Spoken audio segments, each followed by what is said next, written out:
Halo semuanya, minasang. Gimana, pikiran aman? Atau masih mikirin ayang? Ah, lemah. Kembali lagi bersama alur remeku nang kene. Kanbara Akihito adalah siswa SMU yang sejatinya adalah sesosok immortal setengah Yomu, keturunan seorang manusia dengan Yomu atau bahasa kerennya siluman yang abadi. Memiliki tubuh yang dapat beregenerasi sangat cepat dari luka apapun, meskipun ia tetap merasakan sakitnya. Ketika tubuh Akihito mengalami luka yang cukup serius sehingga melemah, setengah dirinya yang Yomu akan bangkit dan mengubah penampilan fisiknya. Bahkan sisi Yomu atau silumannya Akihito ini sangat kuat sehingga bisa menyebabkan kehancuran massal. Oke, daripada penasaran, tanpa banyak cincong lagi akan saya mulai alurnya.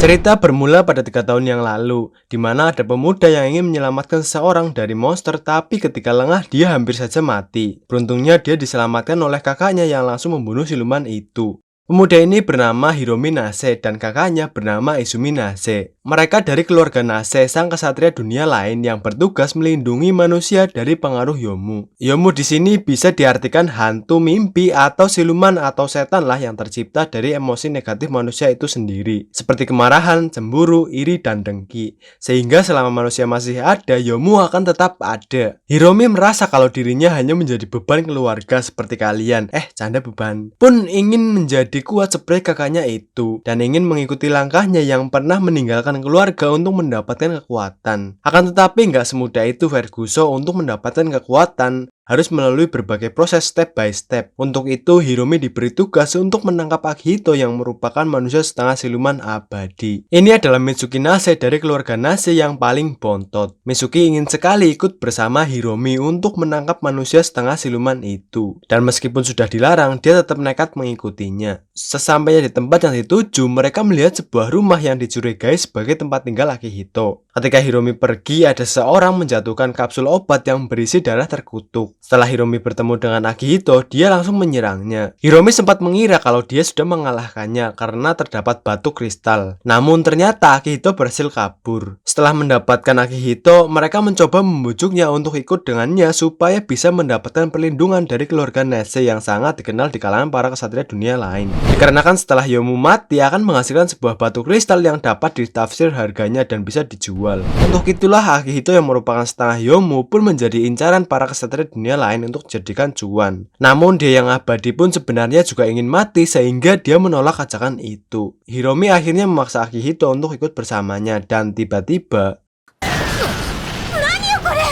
ada sesuatu yang tiba-tiba menyerang mereka. Mereka pun berusaha lari dari serangan itu dan setelahnya Hiromi membuat dinding perlindungan. Serangan itu sendiri berasal dari Fujima yang memang sedang mengincar Akihito. Ketika Fujima hendak menyerang Hiromi, Akihito malah langsung menolongnya yang membuat dia terkena serangan itu. Di sisi lain, Izumi juga datang ke tempat itu untuk menghentikan Fujima. Kembali ke Akihito, meskipun dia abadi, dia masih bisa merasakan sakitnya. Dimana setelah terkena serangan itu, tiba-tiba sosok Yomunya bangkit dan Hiromi sudah berusaha melawannya, namun dia bukan tandingannya dan membuatnya terluka. Bahkan ketika bala bantuan datang, yaitu Nino dan Ayaka pun sama sekali bukan tandingannya. Mitsuki teringat dengan darah terkutuk sebelumnya yang dianggapnya bisa menghentikan amukan Akihito. Dia pun berusaha melempar darah itu dan benar saja darah itu bisa menghentikannya. Setelah kejadian itu, Hiromi berjanji akan melindungi mereka semua dan menjadi sekuat kakaknya. Sedangkan Akihito malah ingin dibunuh olehnya ketika suatu saat nanti Hiromi sudah menjadi kuat melebihi kakaknya itu. Dikarenakan dia sudah bosan dengan kehidupan abadinya. Kembali ke masa sekarang, dimana ketika Akihito pulang sekolah, dia melihat seorang cewek yang dia kira ingin bunuh diri. Sontak Akihito pun langsung menghampiri cewek tersebut untuk mencegahnya melakukan bunuh diri. Bahkan Akihito mengatakan kalau dia sangat menyukai cewek berkacamata yang memang itu tipenya. Si cewek malah bilang Fuyukai desu, yang artinya tidak sopan atau menyebalkan. Lalu menusuk Akihito dengan pedangnya. Cewek mah gitu selalu bener. Untung Akihito ini abadi, coba kalau tidak pasti sudah tamat anime ini. Cewek ini bernama Mirai Kuriyama, adik kelas Akihito. Mirai dalam bahasa Indonesia artinya masa depan. Iya, kamu masa depanku. Mirai ini mempunyai kemampuan unik yaitu bisa memanipulasi darahnya, seperti membentuk pedang yang digunakan untuk menusuk Akihito tadi, bahkan darahnya kutukan. Meskipun sudah menjadi kesatria dunia lain, akan tetapi Mirai belum pernah satu kali pun membunuh Yomu dikarenakan dia mempunyai trauma. Oleh sebab itu, setelah mengetahui kalau Akihito ini abadi, lantas Mirai pun selalu menusuk Akihito dengan pedangnya, malah menjadi ajang pembelajaran untuknya sampai bisa membunuh Yomu. Seperti yang sudah saya jelaskan, meskipun Akihito abadi, namun dia tetap merasakan sakitnya. Ketika jam istirahat, Mitsuki menyampaikan ke Akihito bahwa saat ini keluarga Nase sudah mulai mengawasi Mirai. Untuk itu, Akihito diminta supaya tidak melibatkan dirinya dengan Mirai. Pas pulang sekolah, Akihito malah wadul ke Mirai kalau ada seseorang yang memintanya untuk tidak melibatkan dirinya dengan Mirai. Lami sekali. Namun di sosial media, ternyata Mirai juga mempunyai netizen yang lumayan banyak. Di balik sifat Akihito yang lamis, akan tetapi dia baik dan pengertian juga. Terlihat ketika pada malam hari itu, Mirai memilih untuk makan di taman, itu pun ditraktir oleh Akihito. Bukan makan di apartemennya, karena di apartemennya terdapat seekor Yomu. Sontak Akihito pun dengan pengertian memberi support supaya bisa membasmi Yomu tersebut. Sesampainya di apartemen, Yomu tersebut pun langsung menampakkan wujudnya dan Mirai berusaha membunuhnya. Mirai sempat ingin menyerah untuk tidak membunuhnya, tapi Akihito mengingatkan, kalau kau tidak membunuhnya, lalu besok mau makan apa? Karena setelah Yomu mati, bisa menghasilkan batu kristal yang bisa dijual dan menghasilkan cuan. Ketika Yomu tersebut melarikan diri, Mirai berusaha mengejarnya dan dia juga sempat melepas cincin yang dia pakai untuk menyegel darah terkutuknya, lalu menyerangnya dengan darah terkutuknya yang membuat Yomu itu bisa ditangkap dan... Setelah itu, Akihito juga mengobati luka Mirai yang kalau dia terkena darah terkutuknya bisa membuatnya terluka. Namun Akihito tetap mengobati lukanya. Selain itu, Akihito juga mengajak Mirai untuk bergabung di klub sastra di sekolahan yang hanya beranggotakan dirinya dan Mitsuki saja. Akan tetapi Mirai menolaknya dengan alasan dirinya tidak terlalu suka berinteraksi dengan orang lain atau introvert. Lalu dia pun pingsan karena terlalu banyak mengeluarkan darah. Keesokannya Akihito pergi ke rumah Hayaka yang merupakan siluman untuk menjual batu siluman hasil perburuannya kemarin. Hayaka juga memiliki anak buah bernama Ai. Tapi sebelum menafsir harga batu itu, mereka membaca surat dari ibu Akihito yang mengingatkan kalau ada seekor siluman kuat menuju ke arah Akihito, yaitu siluman yang tidak memiliki wujud atau bayangan. Akihito diminta untuk tidak melawan siluman tersebut. Kemudian batu silumannya dihargai 1000 yen atau 100 ribuan lah, dilanjut dengan Mirai yang mentraktir Akihito makan dengan uang itu. Dia juga berpesan kepada Akihito supaya tidak berhubungan dengannya karena kehidupannya yang sangat berbeda dengan Akihito yang selalu dikelilingi teman-temannya. Selain itu, Mirai ini adalah seorang pembunuh. Dimana dulu saat siluman bayangan atau Hollow Shadow muncul, Mirai membunuh anak dari keluarga yang mengasuhnya bernama Yui. Dikarenakan Yui ini dirasuki oleh siluman tersebut yang membuat Mirai tidak sengaja membunuh Yui supaya siluman tersebut bisa lenyap. Namun sayangnya Yomu tersebut malah melarikan diri. Untuk itu sekarang Mirai berusaha untuk melawan siluman bayangan supaya bisa membalaskan dendamnya itu. Dan ketika siluman bayangan itu muncul, tiba-tiba dia diserang oleh cewek bernama Sakura yang merupakan adik Yui. Jadi sudah jelas kalau Sakura ini ingin balas dendam atas kematian kakaknya itu dan... Sedangkan di sisi lain, Hiromi yang sedang membuat dinding pelindung untuk melindungi masyarakat pun harus diganggu oleh beberapa Yomu yang menjadi agresif akibat dari kemunculan siluman bayangan. Kembali ke pertarungan Mirai, di mana ketika Mirai terpojok, dia ditolong oleh Akihito, kemudian mereka pun kabur sampai mereka tersesat di sebuah labirin yang dibuat oleh siluman bayangan. Selain itu, mereka juga melihat bayangan Yui yang sedang berada di dalam kereta di labirin itu, yang sontak Mirai pun langsung mengejarnya dan... Sampai pada akhirnya siluman itu mengeluarkan wujud aslinya dan Mirai bisa mengalahkan siluman bayangan itu. Namun belum selesai sampai di situ, ternyata siluman itu belum sepenuhnya lenyap dan tiba-tiba langsung masuk ke dalam tubuh Akihito dan berusaha menguasai tubuhnya. Sontak Mirai yang melihat itu pun kembali teringat masa kelamnya. Akihito pun memberikan jurus bacot no jutsu agar Mirai mau menusuknya dengan pedangnya, ditaburi sedikit percikan darah terkutuknya.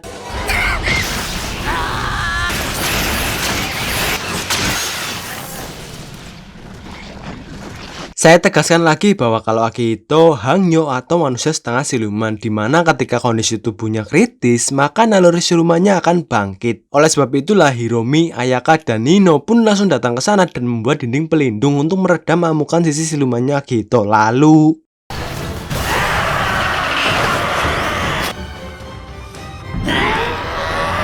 Mereka sangat kewalahan menghadapi Akihito ini. Bahkan percikan apinya saja, percikannya loh ya, dari kekuatannya yang keluar dari penghalang itu pun menghasilkan kerusakan yang parah. Hingga mereka semua terkapar tak berdaya kecuali Mirai. Kemudian setelah Mirai memeluknya, bisa menghentikan amukannya dan membuat Akihito kembali sadar. Keesokan harinya setelah beberapa kali dirayu oleh Akihito, akhirnya Mirai ikut bergabung klub sastra bersama Akihito dan Mitsuki oleh karena Mirai melihat buku tata cara berkebun yang sebenarnya Mirai tertarik ingin mempelajari hal tersebut. Setelah itu mereka pergi ke rumah keluarga Nase, yang setelah kejadian siluman bayangan sebelumnya, Akihito dan Mirai dihukum oleh Izumi dengan menahan kartu lisensi Mirai selama 1 bulan. Kemudian Mirai yang butuh pekerjaan karena lisensinya sedang ditahan, otomatis dia nggak bisa dapat cuan dari membunuh Yomu pun diajak kerja part-time di toko bersama Mitsuki. Selain itu, dia juga bekerja di tempat Ayaka untuk menafsir harga batu Yomu dan menjadi foto model. Pada malam harinya, mereka pun pergi ke Omatsuri atau festival dengan memakai pakaian kimono dilanjut dengan melihat pesta kembang api. Suatu ketika setelah kartu lisensi Mirai sudah dikembalikan, lantas dia pun langsung ingin mendapatkan cuan untuk bayar kos. Yang mana mereka mendapat kabar kalau ada seekor Yomu tipe buah yang bersalang di atap gedung sekolah. Apalagi harga Yomu tersebut ditafsir cukup tinggi. Oleh karenanya, Mirai dan Akihito pun pergi ke TKP dan berusaha membunuh Yomu itu. Namun setelah berkali-kali mencoba, mereka pun selalu gagal. Hal yang menyebalkan adalah ketika Yomu itu sedang terancam bisa mengeluarkan bau yang busuk banget yang membuat mereka juga berkali-kali mandi untuk membersihkan tubuhnya. Yomu tersebut memiliki titik kelemahan, yaitu memiliki ketertarikan terhadap seni dan mesum seperti kalian ini. Terbukti ketika sebelumnya Mirai mencoba cosplay yang langsung membuat mata Yomu melongo dibuatnya, namun mereka tetap gagal. Pada akhirnya Hiromi, Ai, dan Mitsuki pun ikut campur dan memiliki ide, yaitu dengan bernyanyi dan berjoget ria untuk mengalahkan perhatian Yomu tersebut. Dan ketika Yomu itu lengah, mereka akan menyerangnya.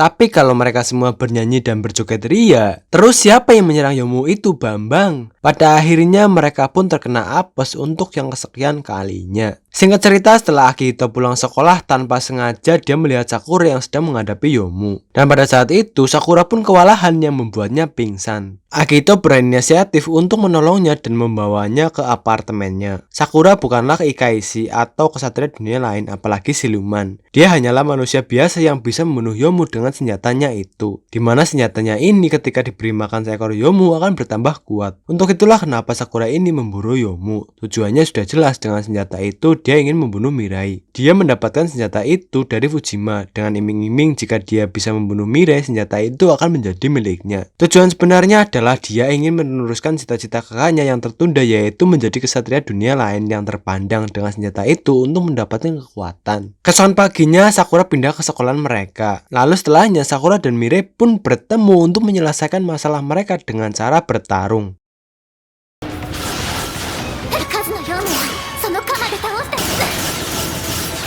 Pertarungan itu pun bisa dengan mudah dimenangkan oleh Mirai, yang mana di pertarungan sebelumnya Mirai hanyalah menahan diri. Saat kemudian setelah Sakura kalah, dia hampir saja dimakan oleh senjatanya sendiri. Sedangkan Mirai yang melihat itu pun berusaha untuk menolong Sakura. Pada akhirnya Sakura pun bisa berdamai dengan Mirai dan mau memaafkannya, bahkan tinggal bersama. Suatu ketika Akihito mendapatkan surat dari ibunya yang berisi bahwa takdir ketenangan akan segera datang, lebih tepatnya jam 12 dini hari, yang artinya waktu dimana semuanya dalam keadaan terhenti. Dimana saat takdir ketenangan datang, maka kekuatan siluman akan melemah secara drastis. Akihito yang setengah siluman Yomu pun pingsan pada malam harinya akibat dari munculnya fenomena takdir ketenangan ini, dan dirawat di rumahnya Ayaka untuk menghindari para kesatria dunia lain yang mengincarnya pada momen ini. Pada jam 12 malam, para kesatria dunia lain pun memanfaatkan kesempatan ini untuk memburu para Yomu. Karena pada saat ini kekuatan Yomu melemah secara drastis. Tanpa terkecuali Nino Sensei dibela-belain ambil cuti untuk tidak mengajar supaya bisa mendapatkan cuan dari perbuatannya itu.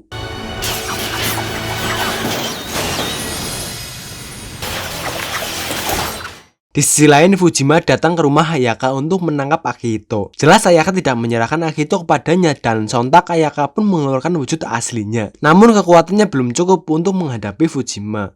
Pada saat itu, beruntungnya Izumi datang tepat waktu dan berhasil menolongnya, lalu pertarungan pun terjadi.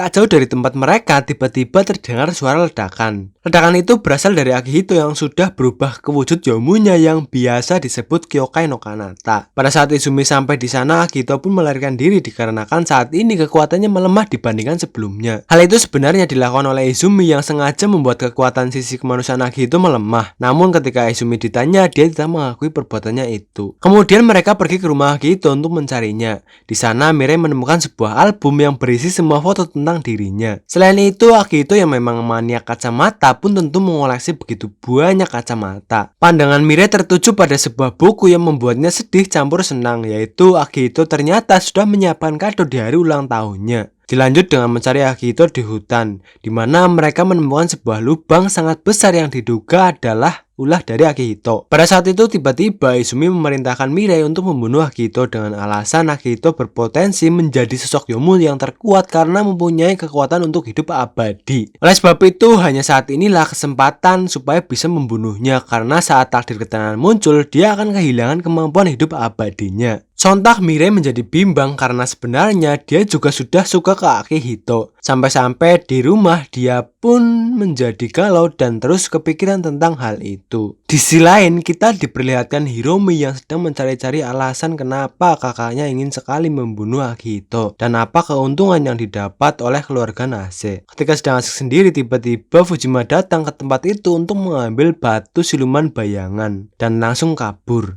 Kembali ke Mirai, di mana Mirai berhasil menemukan keberadaan Akihito. Tapi Mirai yang memang sudah suka terhadap Akihito, jelas dia tidak sanggup untuk membunuhnya. Oleh karenanya, Mirai pun memilih mengorbankan dirinya supaya Akihito tetap hidup dengan cara menggunakan darah terkutuknya dalam pengaruh takdir ketenangan. Supaya bisa memisahkan Kyokai no Kanata untuk keluar dari tubuh Akihito secara paksa dan kemudian lenyap bersama Mirai. Yang ternyata sejak awal kedatangan Mirai ke tempat ini, Mirai sudah bekerja sama dengan Izumi untuk membunuh Akihito. Karena hanya dialah yang sanggup membunuh Akihito dengan kekuatan darah terkutuknya itu. Bahkan pertemuan pertama Akihito dan Mirai sudah direncanakan, yang setelah Mirai bertemu dengan Akihito pun langsung berusaha untuk membunuhnya dengan menusuk Akihito berkali-kali. Ketika di awal scene pas Akihito mengira kalau Mirai ingin bunuh diri. Seiring berjalannya waktu, ketika Mirai menjalankan tugasnya itu untuk membunuh Akihito, tapi Mirai malah menyukai Akihito. Oleh karena itu, Mirai pun jelas tak sanggup untuk membunuhnya dan memilih memisahkan Kyokai no Kanata dari dalam tubuh Akihito supaya Akihito bisa hidup layaknya manusia pada umumnya, meskipun dengan mengorbankan dirinya hancur bersama Kyokai no Kanata. Itulah yang pertama kali terlintas di pikiran saya, karena sebenarnya Mirai masih hidup yang sekarang berada di dimensi lain dan bahkan sedang bertarung melawan Kyokai no Kanata, yang dimana Kyokai no Kanata menyerap kekuatan dari banyak Yomu seperti Ayaka, Ai, yang sudah terhisap ke dalam dimensi itu dan kekuatan dari para kesatria dunia lain supaya bisa mengalahkan Mirai. Suatu ketika saat Akihito sudah sembuh dari lukanya, dia pun terus mencari keberadaan Mirai. Dan beberapa hari setelah itu, tiba-tiba Kyokai no Kanata pun muncul ke bumi. Yang setelah melihat itu, Akihito menemui ibunya untuk menanyakan cara menyelamatkan Mirai dari dimensi Kyokai no Kanata itu. Di mana jalan menuju ke sana yakni menggunakan batu bagian dari Kyokai no Kanata, percikan dari Akihito sebelumnya yang batu itu bisa mengantarkan Akihito ke sana. Mendengar itu, sontak Akihito pun langsung satset bergegas pergi untuk menemui Mirai. Di sisi lain, kita diperlihatkan Izumi sedang bertarung melawan Fujima. Saat kemudian Hiromi yang hendak menolong kakaknya malah harus mengetahui fakta yang sebenarnya, di mana ada Yomu yang bersarang di tubuh kakaknya, sama seperti Fujima. Padahal dari dulu Hiromi selalu mengagumi kakaknya itu dan ingin menjadi sosok yang sama seperti kakaknya, namun sekarang sudah berbeda. Kembali ke Akihito dan Mirai, akhirnya mereka berdua pun kembali bertemu. Kemudian mereka berdua yakin kalau Kyokai no Kanata memiliki tubuh inti dan mereka berniat menghadapi tubuh inti tersebut. Setelah melalui beberapa rintangan yang tidak terlalu sulit, akhirnya Mirai bisa menusuk intinya. Namun itu belum cukup, di mana setelah itu mereka berdua dihadapkan pada sosok Yomu yang berasal dari emosi manusia dan mereka pun langsung membantai para Yomu itu. Beruntungnya Ayaka dan Ai juga datang untuk membantu mereka.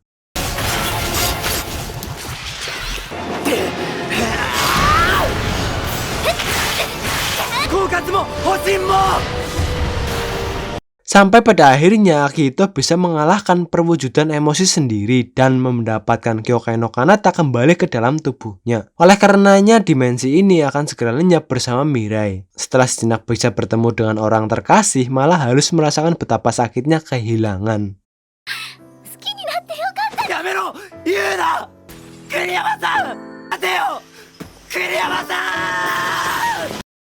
Setelah kejadian itu, posisi Izumi dicopot dan digantikan oleh Hiromi sebagai orang yang memiliki wewenang tinggi di dalam keluarga Nase. Scene akhir pun diperlihatkan Mirai yang bertemu kembali dengan Akihito dan film pun selesai. Gimana alurnya? Video alur anime kali ini saya ambil dari OVA dan 12 episode. Jadi mohon dimaklumi kalau banyak kesalahan ataupun kurang lengkap mengingat anime ini juga ada versi movie-nya. Dan jika ada pendapat, mari kita berdiskusi di dalam hati masing-masing saja. Dan untuk kali ini saya sudahi sampai di sini. Arigato, sayonara.